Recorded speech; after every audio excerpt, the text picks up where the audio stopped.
AT&T at the half is presented by AT&T. 20 minutes in the books. University of Phoenix Stadium in Glendale, second national semifinal of the night. And North Carolina with a late first half run, leading the Ducks of Oregon 39-36. Oregon hasn't been to the Final Four since 39 when they won it. And here we are with AT&T at the half. Live from Glendale, Ernie Johnson, Clark Kellogg, Kenny the Jet Smith, and Charles Barkley.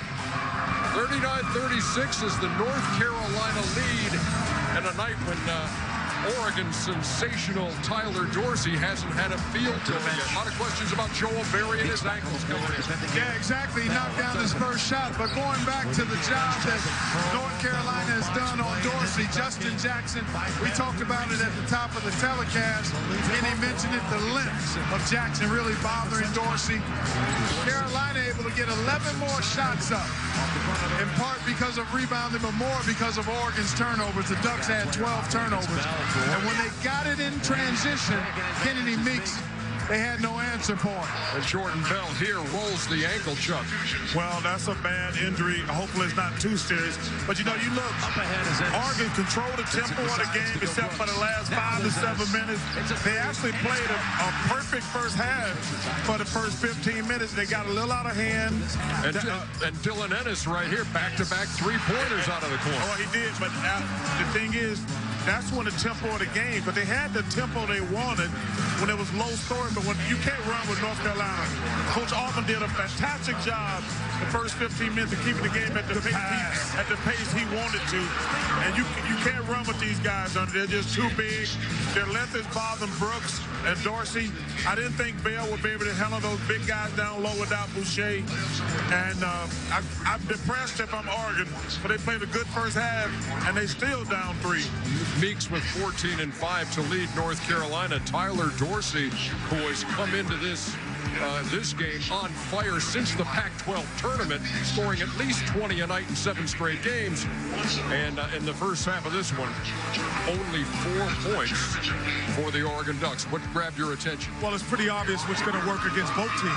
What's going to work well against North Carolina and what's going to work well against Oregon. I thought they paid a little too much attention to Tyler Dorsey, but the quick shot, when it's there, you got to let it go.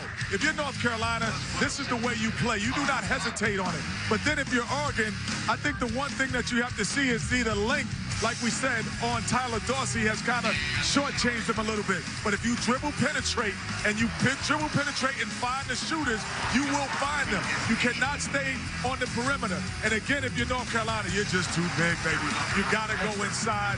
They don't have the girth. They don't have the size. They do not have the length to bother you. But I actually thought North Carolina paid too much attention to Tyler Dorsey in the first half, and that's what really got him out of rhythm on the defensive end, Clark. You've been watching this game courtside, doing radio on Westwood 1.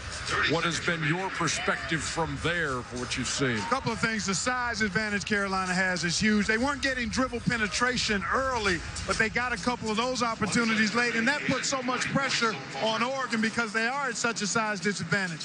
The inability of Oregon to take good care of the ball. 12 turnovers when you're controlling the pace, as you talked about, Chuck. Yeah. That's way too many. Carolina has 11 more shot attempts. That's too many extra shots for a team that's much bigger than you are inside. And the one thing Oregon I noticed, they're not as deep as Carolina. Right. And when they go to the bench, they bring in another big guy. When Oregon goes to their bench, they bring in a smaller guy. But listen, Carolina's going to have to make some outside shots and loosen up that zone. That zone was fantastic for 15 minutes, but they're going to have to make some shots. Very going to have to make some shots.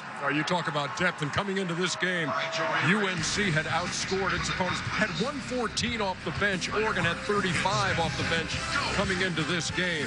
North Carolina has already faced its biggest deficit of this tournament. In this game, it was 8, but they lead at the half. Greg and Seth next.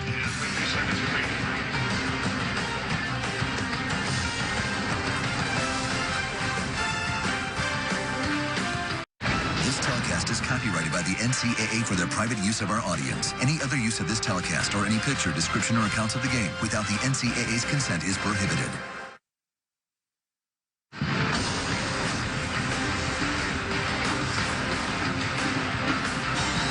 Welcome back to AT&T at the half, everyone. Greg Gumbel with Seth Davis. Earlier tonight in our first national semifinal game, South Carolina and Gonzaga did battle. Let's pick it up in the first half at a time that was pretty critical for the Zags.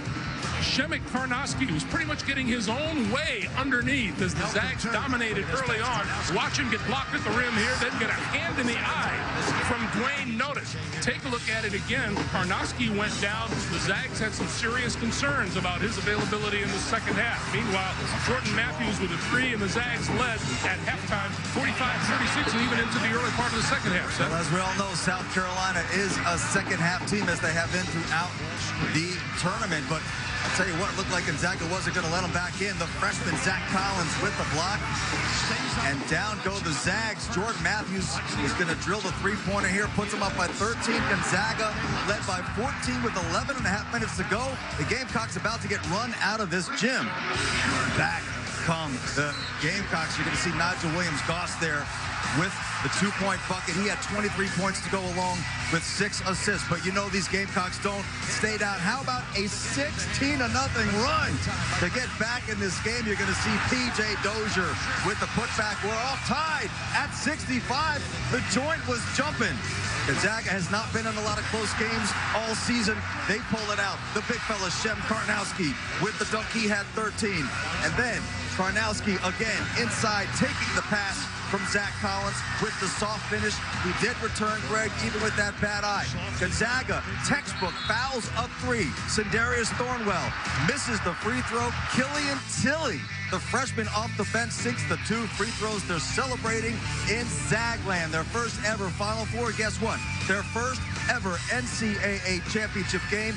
A fine performance from a team, like I said, Greg, had not played in a lot of close games, showed toughness and poise down the stretch, ending a terrific run by the South Carolina Gamecocks to their first ever Final Four. And Frank Martin, their coach, as expected, quite emotional after the game.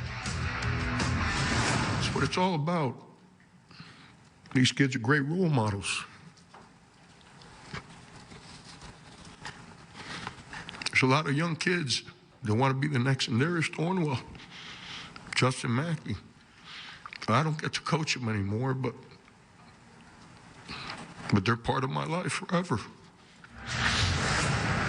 Frank Martin pouring his heart and soul into this team that came up just 4 points short. You look at some of the numbers and you wonder how in the world South Carolina won. 15-0, points off turnovers, 12-0 as far as fast break points. Where did they lose this game? Well, we won't soon forget South Carolina's run. Not only the fact getting to the Final Four, the way they got to the Final Four. You know how they did it?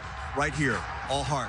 Wasn't quite enough. They ran into a better team and a mentally tough team. But South Carolina, we are not going to soon forget Frank Martin and his miracle Gamecocks. And as you said, the Gamecocks qualify for their first ever national championship game appearance. They will now, the Gonzaga Bulldogs will await the winner of this North Carolina-Oregon matchup. That'll do it for us for now. The second half of Oregon and NC coming up after this.